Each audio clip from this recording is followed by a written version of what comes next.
जय गोपी चित चोर प्रभु, जय जय माखन चोर, जय जय माखन चोर, जय जय माखन चोर। राधा मेरी मात है, पिता मेरे घनश्याम,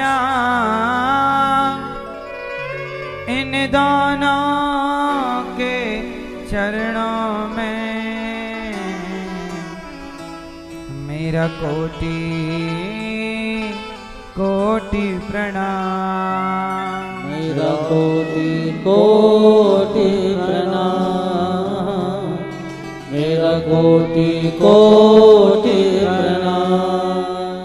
आए हो तो प्रेम से लो हरि का नाम, सब भक्तों को अनिरुद्ध की जय जय राधे श्याम, जय जय राधे श्याम, जय जय राधे श्याम, जय जय सीताराम।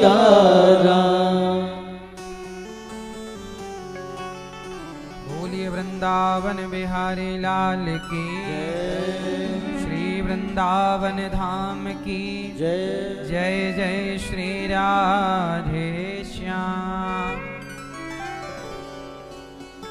परम मंगलमय परात्पर अखिलेश्वर अखिल ब्रह्मांड नायक परात्पर परब्रह्म भगवान श्री कृष्ण की वांगमयी प्रतिमूर्ति श्रीमद् भागवत महापुराण। दूर दूर से आई हमारी माताएं बहनें श्रोतागण भक्तगण, साधना टीवी श्रद्धा टीवी पर कथा का रसपान कर रहे सभी भक्तों को जय श्रीमन्नारायण, जय श्री कृष्णा, राधे राधे। कैसे हैं आप लोग? आप सदा सुखी स्वस्थ रहें, यही मंगल कामना आप सबके लिए भगवान के चरणों में। भागवत की यह पावन कथा हम सभी का मार्गदर्शन कर रही हैं। भागवत सुनने के बाद क्या होता है? अभिमान शून्य हो जाता है। अभिमान क्या हो जाता है? जीरो। भागवत नहीं सुनते ना, बड़ा घमंड रहता है। जो कथाएं सुनता है वो कभी घमंड नहीं करता, जो घमंड करता है वो कभी कथाएं नहीं सुनता। भगवान की कथा सुनने वाला अभिमान किसका करेगा? कथा ना सुनने वाले की दृष्टि अलग है और कथा सुनने वाले की दृष्टि अलग है। क्या अंतर है? कथा सुनने वाला संसार में रहता है पर कैसे कमल के पुष्प की तरह। कथा सुनने वाला पके हुए नारियल की तरह है और कथा ना सुनने वाला कच्चे नारियल की तरह है। कच्चा नारियल खोपड़ी से चिपका है, खोपड़ी तोड़ो तो नारियल का गोला भी टूट जाता है। पका हुआ नारियल खोपड़ी से अलग है, तोड़ो तो खोपड़ी टूटती है, गोला नहीं टूटता। तो कथा सुनने वाले पक्के हैं और कथा ना सुनने वाले कच्चे आम की तरह हैं। कच्चा आम कैसा होता है? बोलो, खट्टा। कच्चे आम की चटनी बनती है। जो संसार में उलझे हैं उनकी बनेगी चटनी, और जो पक जाते हैं तो पके हुए आम की तरह हैं। पके हुए आम को फलों का राजा कहा जाता है। कच्चे आम की बनती है चटनी और पक जाने के बाद वो हो जाता है राजा। तो जो कथा सुनने वाला है वो राजा है, और कथा ना सुनने वाले की क्या बनेगी? इसलिए कथा सुना करो। कच्चे आम का कलर भी अलग है, क्या है? और पके हुए आम का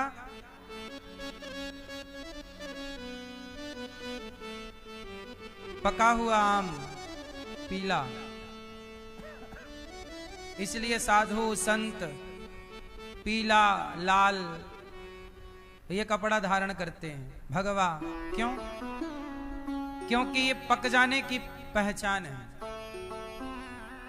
लड़की को भी मंडप के नीचे लाल कपड़े पहनाए जाते हैं। बोलो हाँ, ये पके हुए की परिपक्वता की पहचान है कि मैच्योर हो चुकी है लड़का लड़की, पके हैं। साधु संत पीले कपड़े पहनते हैं, नहीं, भगवा, ये सब पक्के की पहचान है। तो कच्चा और पक्का भक्त कौन है? संसार में उलझोगे कच्चे रह जाओगे, कथाएं सुनो पक जाओगे। चावल कच्चा है, लेकिन वही चावल जब पानी में डाल करके आग के ऊपर रख दो तो पक जाता है। उसी तरह आप कच्चे हैं, बस अपने को सत्संग के पानी में डुबा दो, अपने आप पक जाएंगे। कोई बहुत प्रयास थोड़ी करना है। और जब पक जाओगे तो आप कभी परेशान नहीं होगे। आप संसार के भरोसे ना रहना कि ये साथ है, ये साथ है। कौन साथ निभाएगा? हमारा साथी कौन? आप लोगों को साथी पहचानना है। आप कहते हो ये हमारा साथी है। हाँ,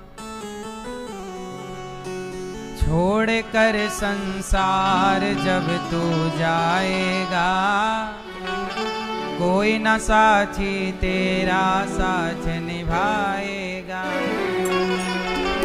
आप कितना भी कहो ये मेरा साथी, ये मेरा संगी, कोई संगी है? लोग जाएंगे शमशान तक। धनानि भूमौ पशवश्च गोष्ठे नारी गृहद्वारी जनः श्मशाने देहश्चितायां परलोक मार्गे धर्मानुगो गच्छति जीवैका। जब हम मरेंगे तो हमारा परिवार कहाँ तक साथ देगा, समाज कहाँ तक साथ देगा?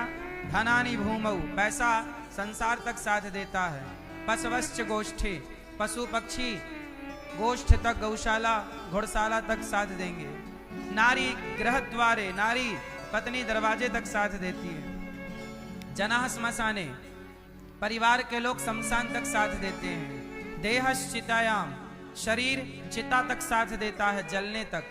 और धर्मानुगो गच्छति जीवैकः, आखिरी हमारा साथी कौन है? हमारे द्वारा किया गया पुण्य धर्म ही हमारा साथ देगा। इसलिए छोड़ कर संसार जब तू जाएगा, कोई ना साथी तेरा साथ निभाएगा।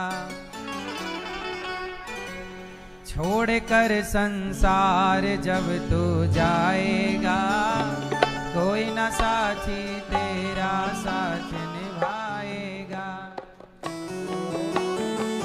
राधे जय जय।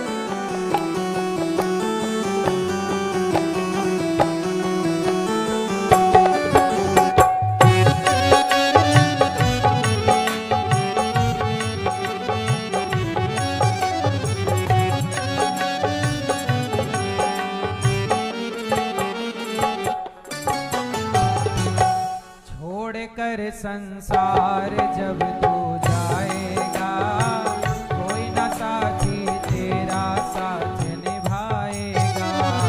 छोड़ कर संसार जब तू जाएगा, कोई ना साथी तेरा साथ निभाएगा। छोड़ कर संसार जब तू जाएगा, कोई ना साथी तेरा साथ निभाएगा। छोड़ कर संसार जब तू जाएगा, कोई ना साथी तेरा साथ निभाएगा।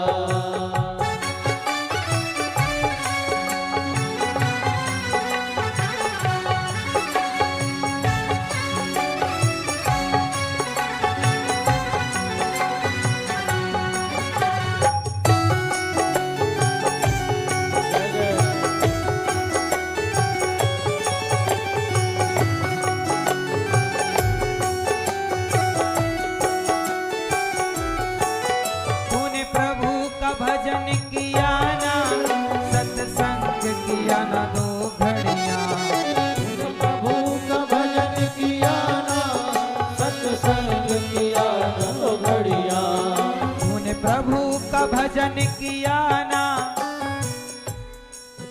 तूने प्रभु का भजन किया ना, सत्संग किया ना 2 घड़ियां, तूने प्रभु का भजन किया ना, सत्संग किया 2 घड़ियां।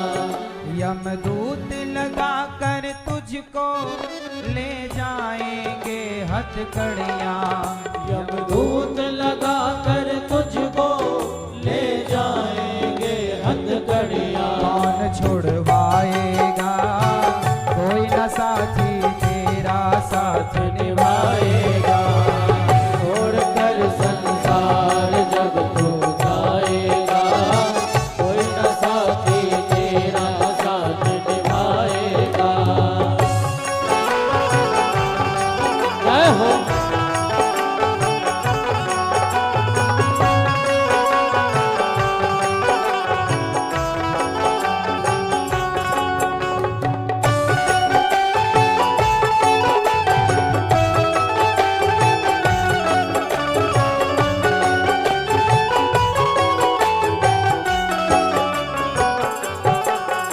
इस पेट भरन की खातिर तू पाप कमाता निस दिन, इस पेट भरन की खातिर तू पाप कमाता निस दिन। इस पेट भरन की खातिर तू पाप कमाता निस दिन, इस पेट भरन की खातिर तू पाप कमाता निस दिन। 84 लाख योनियां हैं, उन योनियों में केवल पेट के नाम पर पाप कौन करता? लोग कहते हैं पेट के लिए कमा रहे हैं। याद रखिएगा, पेट भरने के लिए झूठ बोलने की जरूरत नहीं है। पेट तो सच बोल के भर सकता है, तो फिर झूठ क्यों बोलते हैं? पेट सच बोल के भरा जा सकता है, झूठ बोलने से तो तिजोरियां भरती हैं। तिजोरियां भरने के लिए लोग झूठ बोलते हैं और बदनाम करते हैं पेट को। इस पेट भरन की खातिर तू पाप कमाता निस दिन, इस पेट भरन की खातिर तू पाप कमाता निस दिन। शमशान में लकड़ी रख कर तेरे आग लगेगी एक दिन, शमशान में लकड़ी रख कर तेरे आग लगेगी एक दिन। शमशान में लकड़ी रख कर तेरे आग लगेगी एक दिन, खाक हो जाएगा कोई न साथी तेरा साथ निभाएगा। छोड़कर संसार जब तू जाएगा, कोई न साथी तेरा साथ निभाएगा।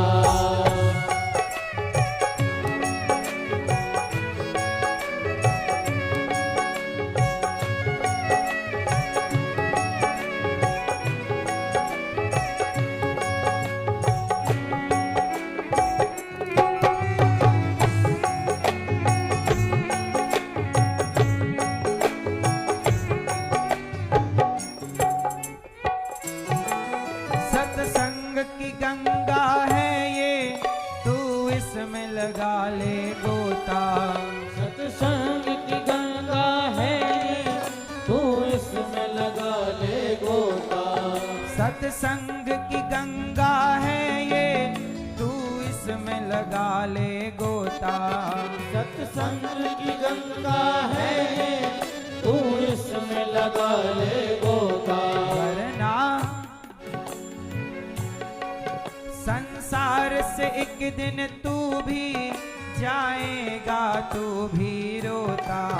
संसार से एक दिन तू भी जाएगा, तू भी रोता। फिर पछताएगा कोई न साथी तेरा साथ निभाएगा। छोड़कर संसार जब तू जाएगा, कोई न साथी तेरा साथ निभाएगा। छोड़कर संसार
पेट भरन की खातिर तू पाप कमाता निस दिन। शमशान में लकड़ी रख के तेरे आग लगेगी एक दिन, खाक हो जाएगा कोई न साथी तेरा साथ निभाएगा। सत्संग की गंगा है ये, तू इसमें लगा ले गोता, वरना संसार में एक दिन जाएगा तू भी रोता, फिर पछताएगा कोई न साथी तेरा साथ निभाएगा। इसलिए अभी भी वक्त है, गर प्रभु का भजन किया ना, सत्संग किया न 2 घड़ियां, यमदूत लगा कर तुझको ले जाएंगे हथकड़ियां, कौन छुड़वाएगा कोई न साथी तेरा साथ निभाएगा। इसलिए कहता हूं ऐसा कोई काम ना करना कि आपको ही कष्ट भोगना पड़े, क्योंकि आप ही जिम्मेदार होंगे अपने सुख के और अपने दुख के। भगवान की कथा सुनो, अच्छे काम करो, जीवन को सफल बनाओ, हमारी मैया की तरह। श्रीमती राजरानी अग्रवाल जी हमारी मैया, देखो स्वयं भी कथा सुन रही हैं, अपने पूरे परिवार को कथा सुनवा रही हैं, और इनके पुण्य से हम सबको कथा सुनने को मिल रही है, जनता जनार्दन को। ये सबसे बड़ा पुण्य है।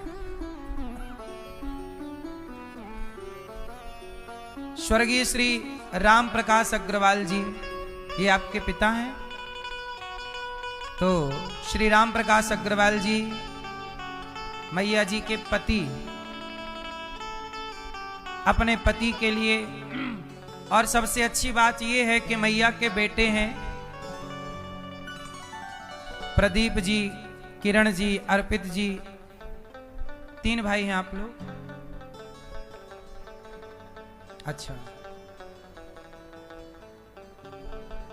तो आप मैया के कितने बेटे हैं? 7 बेटे हैं। तो 7 यहां हैं, एक नहीं, तो एक आए नहीं। अच्छा, तो मैया के 7 बेटे हैं, और यहां कितने आए हैं? 4, चारों बेटे, 5, 6, 7। अभी बाकी कहां है? घर पे। चलिए, आप लोग अच्छे बेटे हैं कि अपने बूढ़ी माँ की इच्छा थी भागवत सुनने की, और इन्होंने अपनी माँ की इच्छा पूरी करवाई, और बेटों ने अपनी माँ को और अपने स्वर्गीय पिता को भागवत सुनवाई। बेटे का फर्ज पूरा किया। एक अच्छे बेटे को इनसे सीखना चाहिए कि एक अच्छा बेटा कैसा होता है, जो अपने माँ बाप के लिए आगे कदम बढ़ाए, माँ बाप की खुशी में खुश रहे, वही तो बेटा बेटा है। आप लोगों ने अपनी माँ को वृंदावन धाम लाकर भागवत सुनवाया। आज के जमाने में ऐसे बेटे कहाँ हैं? आजकल कुछ बेटे तो अपने माँ बाप से संपत्ति तो ले लेते हैं, पर माँ बाप का ऋण नहीं चुकाते। हम सब पर 4 ऋण होते हैं: मातृ ऋण, माता का ऋण, पितृ ऋण, पिता का ऋण, देव ऋण, देवताओं का ऋण, और ऋषि ऋण। पर जब आप भागवत सुनते हैं तो आप 4 ऋण से मुक्त हो जाते हैं। भागवत आपको हर ऋण से मुक्त करने की ताकत रखती है। मां के ऋण से कभी मुक्ति मिलेगी नहीं, फिर भी जो पुत्र का कर्तव्य है वो तो आपने किया। मां के ऋण से कभी कोई ऋण नहीं हो सकता, फिर भी जितना कर्तव्य के बेटे का है वो बेटे को करना चाहिए। संतुष्टि तो रहती है कि हमने अपने माँ बाप के लिए जो बन सका किया। तो आप लोग बहुत अच्छे हैं। श्री प्रदीप, किरण, अर्पित, आकृति अग्रवाल जी बड़ोदरा गुजरात से हैं। आपके द्वारा स्वर्गीय पवन अग्रवाल जी और कमल रानी जी, प्रमोद वीना जी और प्रमोद वीना रानी अग्रवाल, विनोद रेखा रानी अग्रवाल, विमल सुषमा रानी अग्रवाल और कुलदीप संगीता रानी अग्रवाल, अशोक जैन रुक्मणी जी और अनिल नीलमा और समस्त अग्रवाल परिवार, आप चंदौसी जिला संभल से आए हैं। आप लोग भी अपने माता पिता के लिए सोचिएगा, कुछ कीजिएगा। श्राद्ध पक्ष चल रहा है, माँ बाप के नाम से अन्नदान ही करिएगा। गौरी गोपाल आश्रम में हजारों संतों को जो भोजन बंटता है, एक दिन की साधु सेवा आप कीजिएगा। साथ ही यहाँ भागवत जी के पोथी पाठ बैठे हैं, आप भी अपने माता पिता, स्वर्गीय माता पिता को भागवत सुनवा सकते हैं। 2 अक्टूबर से पुनः भागवत जी के पाठ बैठेंगे, आप भी चाहें तो सुनवा सकते हैं। यहाँ पर अभी लोग दूर दूर से आकर पाठ बिठाए हैं और अपने माता पिता पितरों की शांति सदगति के लिए सब कार्य कर रहे हैं। जीवन मिला है तो भागवत जरूर सुनना चाहिए, मौका मिला है अच्छे काम करना चाहिए। कल हम लोगों ने सुना मनु जी की 3 बेटियों की कथा को। अब मनु जी के 2 बेटे, प्रियव्रत उत्तानपाद। उत्तानपाद के पुत्र हुए ध्रुव और उत्तम। ध्रुव जी अपने पिता की गोद में बैठने गए तो सौतेली माँ ने धक्के मार के हटा दिया, नीचे कर दिया, तू इस गोद में बैठने का अधिकारी नहीं, जा पहले तप कर। ध्रुव जी गए और 5 वर्ष की आयु 5 साल के बेटे को सौतेली माता ने अपमानित करके निकाल दिया। ध्रुव जी गए और तपस्या करने लग गए। नारद जी ने मंत्र दे दिया, ओम नमो भगवते वासुदेवाय। तो ध्रुव जी भी तपस्या करने यहीं आए ब्रजमंडल। कहाँ आए? यहीं आए। और यहां मधुबन है। अभी 84 कोस की जब यात्रा होगी तो हम आपको मधुबन का भी दर्शन करवाएंगे, जहां ध्रुव जी ने तपस्या की थी। तो 84 कोस की यात्रा में आपका मन है चलने का तो चलिएगा। और पूरे ब्रजमंडल का, जो भारत के सारे तीर्थों का दर्शन नहीं कर पाता, वो केवल वृंदावन में 84 कोस की परिक्रमा कर ले तो धरती के सारे तीर्थों के परिक्रमा करने का, दर्शन करने का फल प्राप्त होता है। मैया यशोदा ने कहा, कन्हैया मोको 4 धाम कराए दे लाला, मैं बूढ़ी है गई हूं। कन्हैया बोले, मैया तेरे से चलो ना जाएगो, तू बूढ़ी है गई है।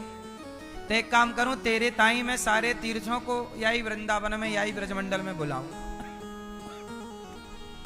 तो भगवान ने सारे तीर्थों का आवाहन यहां किया कि मेरी मैया बूढ़ी हो गई है, नंद बाबा बूढ़े हो गए हैं, तो बद्रीनाथ, केदारनाथ, यहां ब्रजमंडल में बद्रीनाथ केदारनाथ भी हैं।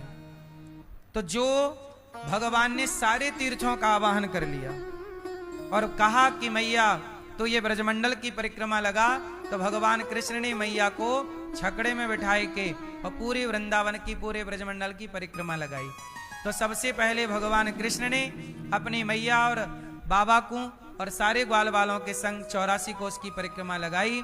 उसके बाद भगवान ने कहा कि जो ये 84 कोस की परिक्रमा लगाएगा वो 84 लाख योनियों से मुक्त हो जाएगा और उसे भारत के धरती के सारे तीर्थों के दर्शन का और परिक्रमा का फल प्राप्त होगा। तो अभी 26 नवंबर से भागवत जी यहाँ 84 कोस की यात्रा है, तो आप भी 26 नवंबर से आप भी यहाँ आकर के 84 कोस की परिक्रमा लगा सकते हैं। अपने स्वयं भी आओ, माँ बाप को भी लाओ और गाड़ियों के द्वारा ये परिक्रमा होगी और हम सब दर्शन करेंगे मुख्य मुख्य स्थानों का। सामान्य ऐसे आप लोग वृंदावन आते हो, बरसाने आते हो, दर्शन करके चले जाते हो, पर कुछ स्थान ऐसे हैं जो आपके दर्शन से रह जाते हैं। जैसे ध्रुव जी का वो स्थान जहां उन्होंने तपस्या की, भगवान का वो स्थान जहां मिट्टी खाई, उसे ब्रह्मांड घाट कहते हैं।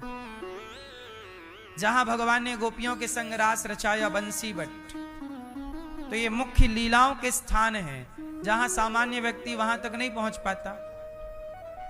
तो जब आप 7 दिन निकाल के आओगे इसी बहाने, तो आपको पूरे ब्रजमंडल का दर्शन होगा और समस्त परिक्रमा लगा करके आप धरती के सारे तीर्थों के परिक्रमा और दर्शन का फल पालोगे। तो 26 नवंबर से आप चाहें तो इस परिक्रमा से जुड़ सकते हैं, नाम लिखा सकते हैं। तो ध्रुव जी तपस्या करने गए। नारद जी ने कहा कि ठीक है, आप मंत्र का जाप करो। यहीं आए तो तपस्या शुरू की।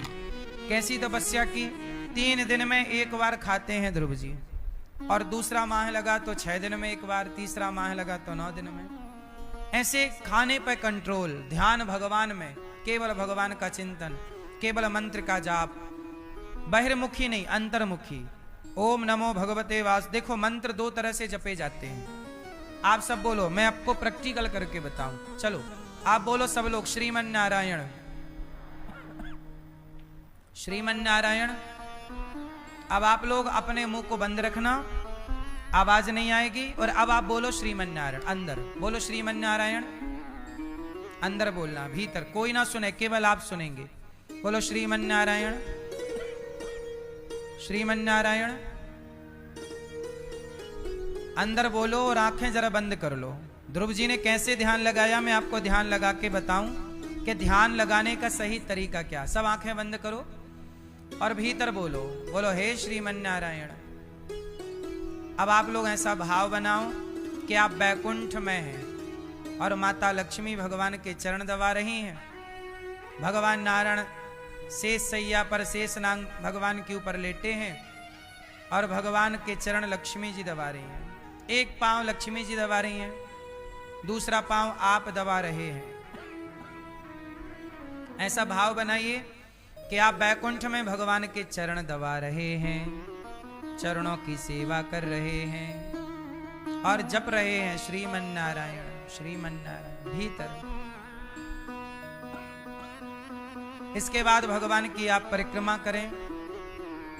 भाव बनाइए कि आप भगवान को बढ़िया मोतीचूर के लड्डू का भोग लगा रहे हैं, भगवान लड्डू खा रहे हैं, तुलसी की माला पहना रहे हैं, भगवान के अन्य रूपों का दर्शन, भगवान आपको अपने राम रूप का दर्शन करा रहे हैं। जब वो राम अवतार लेकर आए तो राम जी का दर्शन, कृष्ण अवतार हुआ तो कृष्ण जी का दर्शन, नरसिंह अवतार हुआ तो भगवान ने आपको नरसिंह अवतार का, अपने सारे अवतारों का भगवान ने आपको दर्शन कराया और आप दर्शन कर रहे हैं।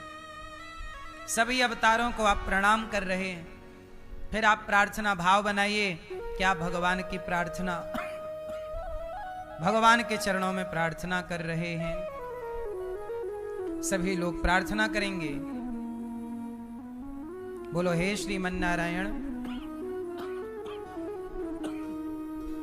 हे श्याम सुंदर, हे पतित पावन, हे नाथ, हम पापी हैं, अधम हैं, नीच हैं, दुष्ट हैं। हे प्रभु, हम खल हैं, कामी हैं, पर हे नाथ, हम जैसे हैं आपके। हे प्रभु, हमारे अपराधों को क्षमा कीजिए, हमारी भक्ति दिनों दिन बढ़ती रहे आपके चरणों के सिवा। हे नाथ, हमारा मन कहीं ना जाए। श्रीमन नारायण चरणौ शरणम प्रपद्ये, श्रीमते नारायणाय नमः।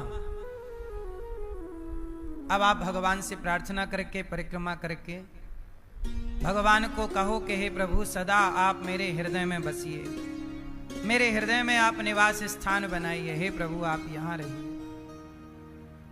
श्रीमन नारायण, श्रीमन नारायण। अब आप लोग अपनी आंखें खोल लीजिए। आप रोज अपने घर में 5 मिनट बैठो और ध्यान ऐसे करो कि आप बैकुंठ में हैं, आप भगवान का दर्शन कर रहे हैं। कहीं शरीर कहाँ है क्या फर्क पड़ता है, मन कहाँ है ये महत्व रखता है। इसे कहते हैं मानसिक पूजा। ये कौन सी पूजा है? इसे कहते हैं अंतर्मुखी। एक पूजा है बहिर्मुखी, एक पूजा है, एक प्रार्थना है बहिर्मुखी, एक अंतर्मुखी। एक जाप है बहिर्मुखी, एक जाप है अंतर्मुखी। तो आपने बोला श्रीमन नारायण, बोलो श्रीमन नारायण, ये बाहर निकला, लेकिन आपने मुंह बंद करके जब श्रीमन्नारायण बोला तो वो कहां गया? कहां गया? वो भीतर नाम चला गया श्रीमन्नारायण, और आप मन से वैकुंठ चले गए। तो बाहर क्यों, भीतर क्यों नहीं? जो चीज भीतर जाएगी वो ज्यादा लाभ देगी। इसलिए जाप कैसे करें? सुमिरन ऐसा कीजिए खरे निशाने चोट, मन ईश्वर में लीन हो, जिह्वा हिले ना होठ। ना जिह्वा हिले ना होठ और भीतर भीतर चल रहा है, ये श्रेष्ठ जप है। ध्रुव जी ने जैसी जाप किया, ध्यान करते हुए भगवान में जब प्राण साध लिए, पांव के अंगूठे के बल पर खड़े हो गए। पांचवा महीना खत्म, छठवां महीना लगा, पांव के अंगूठे के बल खड़े हो गए, प्राण वायु रोक ली, सांस रोककर जो पुकारा परमात्मा को, इंद्रासन हिल गई। इंद्र बोले प्रभु ये इंद्रासन क्यों हिल रही है? भगवान बोले मेरा भक्त समाधि लगाए बैठा है, खड़ा है, तो प्रभु जाके दर्शन दो। भगवान बोले ऐसे ध्रुव जैसे भक्तों को मैं दर्शन देता नहीं, ध्रुव जैसे भक्तों का मैं स्वयं दर्शन करता हूं। ध्रुव जैसे भक्तों का मैं स्वयं दर्शन करता हूं।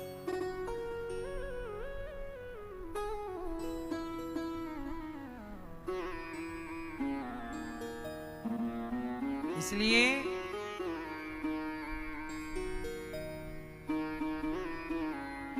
दर्शन भगवान का जब किया, भगवान दौड़ पड़े भक्त के लिए। ध्रुव जी के सामने आकर भगवान श्री हरि खड़े हो गए। ध्रुव जी आंखें बंद किए ध्यान कर रहे हैं, भगवान के दर्शन वो अपने हृदय में कर रहे हैं। और जब भीतर दर्शन था तो बाहर आंखें खोलने की जरूरत? बाहर वो ढूंढते हैं जिनके भीतर खाली है, जिनके भीतर ही भगवान भरे हैं, वो बाहर क्यों ढूंढेंगे? ईश्वर बाहर का सब्जेक्ट नहीं है। भगवान कहां का विषय है? बताओ, भगवान बाहर से मिलेंगे कि भीतर से? बोलो कैसे? भीतर से कैसे मिलते हैं? अच्छा ये बताओ,